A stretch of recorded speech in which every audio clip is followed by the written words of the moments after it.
주님께서 여러분과 함께 또한 사제의 영과 함께 루카가 전한 거룩한 복음입니다. 주님 영광 받으소서. 엘리사벳은 해산딸이 차서 아들을 낳았다. 이웃과 친척들은 주님께서 엘리사벳에게 큰 자비를 베푸셨다는 것을 듣고 그와 함께 기뻐하였다. 8일째 되는 날 그들은 아기의 할례식에 갔다가 아버지의 이름을 따서 아기를 즈카르야라고 부르려고 하였다. 그러나 아기 어머니는 안 됩니다. 요한이라고 불러야 합니다. 하고 말하였다. 그들은 당신의 친척 가운데에는 그런 이름을 가진 이가 없습니다. 하며 그 아버지에게 아기의 이름을 무엇이라 하겠느냐고 손짓으로 물었다. 즈카리아는 글 쓰는 판을 달라고 하여 그의 이름은 요한이라고 썼다. 그러자 모두 놀라워하였다. 그때 즈카리아는 즉시 입이 열리고 혀가 풀려 말을 하기 시작하면서 하느님을 찬미하였다. 그리하여 이웃이 모두 두려움에 휩싸였다. 그리고 이 모든 일이 유다의 온 산악지방에서 화제가 되었다. 소문을 들은 이들은 모두 그것을 마음에 새기며 이 아기가 대체 무엇이 될 것인가 하고 말하였다. 정녕 주님의 손길이 그를 보살피고 계셨던 것이다. 아기는 자라면서 정신도 굳세어졌다. 그리고 그는 이스라엘 백성 앞에 나타날 때까지 광야에서 살았다. 주님의 말씀입니다. 그리스도님 찬미합니다. 오소서 성령님, 정녕 주님의 손길이 그를 보살피고 계셨던 것이다. 안녕하세요. 예, 저는 예전에 어머니를 통해서 저희 아버지랑 연애했던 이야기를 한번 들었던 적이 있습니다.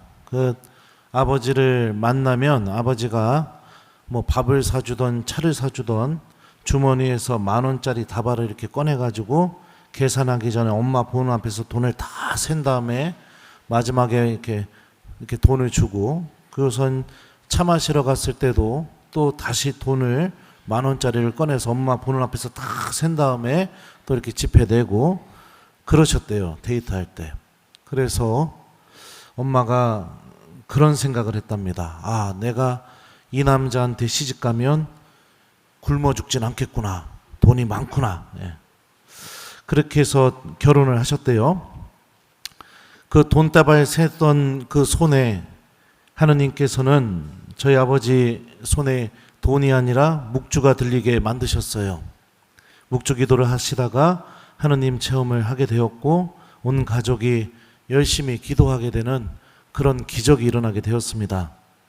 저희 어머니는 국민학교를 중퇴하셨지만 제가 신학교를 준비하면서부터 여러분들 제가 서품식 영상 만들어서 보여줬을 때 본당 신부님이 하셨던 말씀이 있죠. 새벽에 몇 시에 나가던 항상 앉아서 성체조배 하는 그 모습을 본당 신부님이 한 번도 그러지 않고 보셨다고요. 어머니를 통해 저는 성체조배를 배웠고 아버지를 통해서 묵주기도를 배웠습니다. 그리고 하느님을 사랑하는 법도 부모님을 통해서 배우게 되었죠. 그래서 이렇게 사제로 살아가고 있습니다. 오늘 복음을 보면 세례자 요한에게 아이의 이름을 요한이라고 부모가 붙여주게 된 것에 대해서 루카복음서 저자는 뭐라고 말을 하냐면 정녕 주님의 손길이 그를 보살피고 계셨던 것이다 라고 이렇게 평가를 하고 있습니다. 아이의 이름을 즈카리야라고 안 하고 요한이라고 한 것이 왜 하느님의 손길이 그 세례자 요한을 보살피고 아주 특별하게 보살피고 계셨던 것으로 루카복음서 저자는 평가를 할까요? 즈카리야라는 이름은 그냥 사회적인 통념입니다. 그냥 그때 당시에 문화였었고 전통이었어요. 요한이라는 이름은 세상의 방법을 따라가는 이름이 아니라 하느님께서 가브리엘 천사를 통해서 즈카리아에게 알려주신 이름이었습니다. 즈카리아라는 이름은 세상의 방법을 그대로 따라가는 이름이고, 요한이라는 이름은 하느님의 뜻에 순종하는 믿음이 있을 때만 지어줄 수 있는 이름이었습니다. 실제로 즈카리아는 가브리엘 천사를 만나게 되었을 때 하느님의 뜻 앞에서 불신앙을 보였습니다. 믿지를 못했어요. 그래서 가브리엘 천사는 즈카리아에게 이렇게 말합니다. 나는 하느님을 모시는 가브리엘인데 너에게 이야기하여 이 기쁜 소식을 전하라고 파견되었다. 보라, 때가 되면 이루어질 내 말을 믿지 않았으니 이 일이 일어나는 날까지 너는 벙어리가 되어 말을 못하게 될 것이다. 믿음이 없던 즈카리아를 하느님께서는 침묵으로 초대하셨죠. 그리고 엘리사벳에 대해서는 이렇게 표현하고 있습니다. 그 뒤에 그의 아내 엘리사벳이 잉태하였다. 엘리사벳은 5달 동안 숨어 지내며 이렇게 말하였다. 내가 사람들 사이에서 겪어야 했던 치욕을 없애주시려고 주님께서 굽어보시어 나에게 이 일을 해주셨구나. 엘리사벳은 하느님께서 나를 굽어보셔서 이 놀라운 일을 나에게 일으키셨다는 것을 어떻게 알아들었느냐? 6개월 동안, 6달 동안 사람들의 시선에서 벗어나서 오로지 하느님의 시선 안에 머무는 시간, 이 시간을 통해서 깨닫게 된 겁니다. 믿음이 없던 부부를 주님께서는 침묵으로 초대하시고, 또 사람들의 시선에서 벗어나서 오로지 당신의 시선 안에 머무는 시간으로 초대하셨어요. 그렇게 되자 이 부부는 어떻게 변화가 되게 되느냐? 오늘 복음에서 즈카리아의 행동에 대해서 복음서 저자는 이렇게 표현합니다. 즈카리아는 글 쓰는 판을 달라고 하여 그의 이름은 요한이라고 썼다. 모두가 즈카리아라고 이름을 지어야 한다고 하는데, 즈카리아는 세상적인 방법을 따라간 것이 아니라 하느님께서 가브리엘 천사를 통해 자신에게 전해주신 이름, 다시 말하면 믿음이 없이는 절대로 아이에게 그 이름을 줄 수 없는 그 행동을 하게 됩니다. 부부는 침묵과 주님의 시선 안에 머무는 특별한 시간을 통해서 무엇이 생기게 되었느냐? 하느님께 대한 참된 믿음이 생기게 되었고, 하느님께는 불가능한 일이 없다라는 것도 깨닫게 되었겠죠. 부부가 이런 행동을 하게 되자 복음서 저자는 이렇게 묘사합니다. 정녕 주님의 손길이 그를 보살피고 계셨던 것이다. 하느님의 손길이 내 자녀들을 보살피려는 특별한 은총이 주어지려면 어떤 일이 벌어져야 되느냐? 뭐가 먼저 선행이 되어야 되느냐? 부모가 신앙인이 되어야 하느님의 손길이 자녀들을 아주 특별하게 돌볼 수 있는 은총이 주어진다는 것입니다. 이게 오늘 복음이 우리에게 이야기하고 있는 아주 분명한 메시지인 거죠. 만약에 제가 사제인데 제 부모가 냉담을 하고 있다면 제가 어찌 교우들 앞에서 당당하게 복음을 전할 수 있겠습니까? 만약에 제가 사제인데 제 부모가 기도하지 않고 있고 미사에 나오지도 않고 있다면 어찌 제가 당당하게 교우들에게 미사에 나오라고 기도하라고 그런 소리를 할 수가 있겠습니까? 당연히 불가능하죠. 부모에게 배운 것이 하나도 없으니까 하느님에 대해서. 마찬가지입니다. 하느님의 손길이 특별히 자녀들을 돌보기 위해서는 부모의 신앙이 선행되어야 됩니다. 즈카리아가 주님에 대한 믿음을 갖고 아기의 이름을 요한이라고 짓게 되자 사람들의 반응은 다음과 같이 펼쳐지게 됩니다. 이 아기가 대체 무엇이 될 것인가? 그리고 즈카리아는 즉시 침묵에서 빠져나와 말을 하기 시작하게 되면서 그 첫 마디가 무엇이었냐면 하느님을 찬미하는 찬미였죠. 대체 이 아기가 무엇이 될 것인가? 이 아기가 대체 무엇이 될 것인가? 주님의 특별한 손길로 돌보아진 세례자 요한은 예수님께서 오시기 전까지 예수님을 준비하는 삶을 살게 됩니다. 루카복음서는 세례자 요한이 예수님께서 오실 때까지 어떻게 지냈는지에 대해서 이렇게 알려줍니다. 아기는 자라면서 정신도 굳세어졌다. 그리고 그는 이스라엘 백성 앞에 나타날 때까지 광야에서 살았다. 광야는 아무도 없는 곳이죠. 다시 말하면 사람들의 시선에서 벗어나 하느님의 시선 안에 온전히 머물 수밖에 없는 장소입니다. 그의 어머니 엘리사벳이 하느님의 뜻이 무엇인지를 알아듣게 한 그 6개월의 시간, 그 시간을 세례자 요한은 그대로 광야 안에서 6개월이 아니라 예수님이 오실 때까지 그 수많은 시간을 광야 안에서 지내면서 하느님의 뜻이 무엇인지를 깨닫게 되겠죠. 광야는 사람이 없기 때문에 당연히 침묵을 지킬 수밖에 없는 장소입니다. 그의 아버지 스가랴가 믿음이 없을 때 하느님께서 침묵 속에 그를 초대하셨던 것처럼 세례자 요한도 광야 속에서 침묵 안에서 하느님께 대한 믿음을 키워나가게 되겠죠. 그리고 주님의 손길이 특별하게 돌본 그 세례자 요한의 삶은 다음과 같이 펼쳐지게 됩니다. 오늘 이 독서가 증언해 주죠. 요한은 사명을 다 마칠 무렵 이렇게 말하였습니다. 너희는 내가 누구라고 생각하느냐? 나는 그분이 아니다. 그분께서는 내 뒤에 오시는데 나는 그분의 신발끈을 풀어드리기에도 합당하지 않다. 세례자 요한의 온 삶의 모습은 무엇이었느냐? 바로 예수님을 증언하는 것이었습니다. 요한복음의 증언에 따르면 세례자 요한은 자신의 제자들을 향해서 이렇게 말을 합니다. 이튿날 요한이 자기 제자 2사람과 함께 그곳에 다시 서 있다가 예수님께서 지나가시는 것을 눈여겨보며 말하였다. 보라, 하느님의 어린 양이시다. 그 2 제자는 요한이 말하는 것을 듣고 예수님을 따라갔다.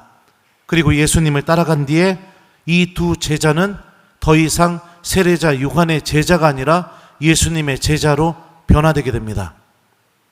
자신을 따르던 사랑스러운 제자들을 다 예수님께 보냅니다. 세례자 요한 곁에 남아있던 몇몇 제자들이 이렇게 말을 합니다. 세례자 요한에게요. 스승님, 요르단강 건너편에서 스승님과 함께 계시던 분, 스승님께서 증언하신 분, 바로 그분이 세례를 주시는데 모두 그분께 가고 있습니다. 모두 세례자 요한을 버리고 예수님께로 가고 있는 일이 벌어지게 돼요. 어마어마한 인기를 누렸음에도 불구하고 그러자 세례자 요한은 이렇게 대답하죠. 그분은 커지셔야 하고 나는 작아져야 한다. 하느님께서 주신 소명과 뜻이 무엇인지를 명확하게 인식하고 자기가 세상 안에서 주목받지 못한다 하더라도, 드러나지 못한다 하더라도, 인정받지 못한다 하더라도 세례자 요한은 자기가 사랑하는 모든 이들이 예수님께로 가게 하는 그런 놀라운 열매를 맺어내게 되죠. 그리고 그는 결국에 헤로데에게 잡혀서 헤로데의 체면 때문에 참수를 당해서 죽게 되는 그런 비참한 결말을 겪게 됩니다. 믿음이 없는 눈으로 보면 세례자 요한처럼 살아가는 것이 참 미련한 모습이겠죠. 정녕 주님의 손길이 그를 돌보았다는 이 복음서 저자의 고백이 참 무의미해 보이겠죠. 하지만 일독서에서 고백되고 있는 것처럼 그러나 내 권리는 나의 주님께 있고 내 보상은 나의 하느님께 있다 라는 이 말씀처럼 세례자 요한은 자신이 하느님의 뜻에 순종하고 예수님을 증언하고 사랑하는 이들이 모두 예수님께 가게 만든 이 소명을 통해서, 사명을 통해서 하느님께 영원한 생명과 천상 행복이라는 권리와 보상을 받게 되는 사람으로 변화되게 됩니다. 사람들의 눈에 보기에는 허무하고 허망한 삶을 살았을지 모르겠지만 하느님 안에서는 하느님께서 특별하게 돌보신 그 사명을 완수한 하느님의 아주 사랑스럽고 충직한 종으로서 세례자 요한은 하느님을 만나게 되죠. 여러분들의 자녀들 지금 어떻게 살아가고 있습니까? 주님의 손길이 여러분들의 자녀를 돌보고 있습니까? 세상 사람들은 하느님 없이 최고가 되는 길, 하느님 없이 부유해지는 길, 믿음을 통해서 얻는 행복이 아니라 세상이 주는 행복을 쫓는 길, 그 길로 자녀들을 내몰고 있습니다. 그래서 주님께 대한 믿음도, 하느님과 함께하는 기도 시간도, 주님을 만나는 미사도 그 어떤 것도 중요하게 여기지 않습니다. 그것보다 내 자녀가 스스로 기도했다는 그 사실로 기뻐하기보다 내 자녀가 좋은 점수 맞았다는 그 사실에 더 기뻐합니다. 내 자녀가 좋은 대학 갔다는 그 사실에 더 기뻐합니다. 내 자녀가 좋은 직장을 구했다는 그 사실에 더 기뻐합니다. 그런데 주님을 만나본 적이 10년, 20년, 30년이 되어가고 있습니다. 몸에 성호가 그어진 적이 10년, 20년, 30년 전의 일입니다. 하나님을 믿고 있다면 정말로 주님의 손길이 내 자녀를 돌보게 하는 그 은총의 길로 걸어가게 하고 싶다면 오늘 복음을 통해서 우리가 무엇을 선택해야 되는지를 분명히 알 수가 있게 되겠죠. 우리는 모두 하느님 나라로 갈 사람들이고 신앙을 통해 영원한 생명이 있다는 것을 믿고 있습니다. 세상 안에서 성공하고 하느님을 잃어버린 그런 불행한 길로 나의 자녀들이, 나의 손주들이 걸어가게 여러분들 방관하지 마십시오. 나의 자녀들과 나의 손주들이 세례자 요한처럼 세상 안에서는 비록 그렇게 드러나지 못하고 빛나지 못하고 인정받지 못하고 사람들에게 부러움을 사지 못했지만 그럼에도 불구하고 복음을 실천하고 기도 안에서 주님을 만나고 미사 안에서 살아계신 예수님을 만나고 치유받고 위로받고 그러면서 삶을 통해 하느님 나라를 준비하는 그 은총의 길로 들어서게 하는 거, 이게 부모로서 해줄 수 있는 최고의 선물이라고 오늘 말씀은 우리에게 알려주고 있죠. 만약에 제 부모가 기도하지 않았다면 저는 신학교 가지도 않았을 겁니다. 만약에 제 부모가 참된 믿음을 가지려고 노력하지 않았다면 저는 사제가 되지도 않았을 것입니다. 만약에 제 부모가 기도보다 성적을, 하느님을 만나는 시간보다 세상적인 것을 제가 얻기를 더 바랬다면 저는 사제가 되지 않았을 겁니다. 주님께서 저를 돌보고 있는 그 손길은 미약하지만 저희 부모님의 믿음을 통해서 저에게 주어지게 되었습니다. 세례자 요한도 마찬가지죠. 여러분들의 자녀들도 하느님의 특별한 손길로 자라났으면 좋겠습니다. 하느님의 특별한 손길이 여러분들의 자녀를 보살피고 계셨으면 좋겠습니다. 오늘 하루를 마무리하면서 주님의 그 특별한 손길이 여러분들 가정 안에도 머물 수 있도록 여러분들 자녀들을 위해서 기도하는 오늘 저녁이 되었으면 좋겠습니다.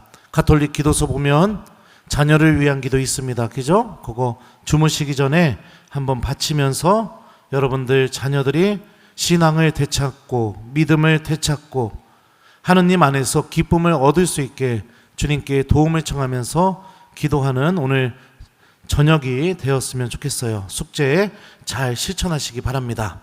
정녕 주님의 손길이 그를 보살피고 계셨던 것이다. 아멘.